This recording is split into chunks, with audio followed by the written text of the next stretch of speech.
ანუ რას ნიშნავს? ამიტომ ვეღარ მიდის, ხო მეორე. და ამიტომ ჩავადა მე ძალიან ხშირად პასუხობ ჩვენს ორგანიზაციას ადამიანები, რომლებსაც სულ საზღვარგარეთ გამგზავრება. აი სულ უბრალოდ პირდაპირ უნდა საზღვარგარეთ წასვლა. რა პროფესია გაქვს?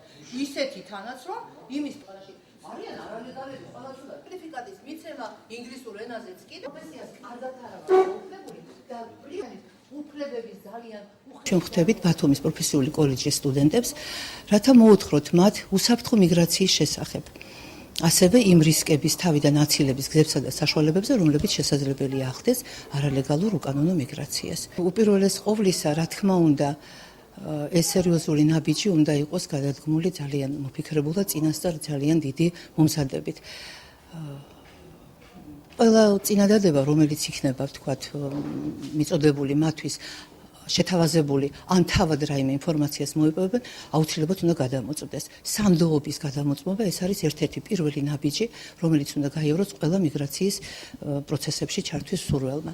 ეს შეხვედრა იყო ჩემთვის ძალიან სასარგებლო, იმიტომ რომ ძალიან ბევრი საინტერესო ინფორმაცია მივიღე. თუნდაც იმასთან დაკავშირებით, რომ როცა უნდა გადავადგილდე უცხო ქვეყანაში, რა უნდა ვიცოდე, ვენდო თუ არ უნდა იმ ადამიანებს, რომლებიც რეკომენდაციას მიწევენ, წავიდე თუ არა. და ასევე ძალიან საინტერესო იყო ისიც, რომ იყო მაგალითი მოყვანილი, თუნდაც თურქეთის შემთხვევაში, რომელიც ხშირია, როგორც მე მსმენია, საქართველოს ქართველი ხალხი გადადიან, ატყუებენ მოტყუების გზით და ასე რომ დღეიდან მეცოდინება, რომ არ უნდა ვენდო ისეთ ადამიანებს, რომლებიც გარანტიას არ მომცემენ, რომ მე იქ უსაფრთხოდ ვიქნები.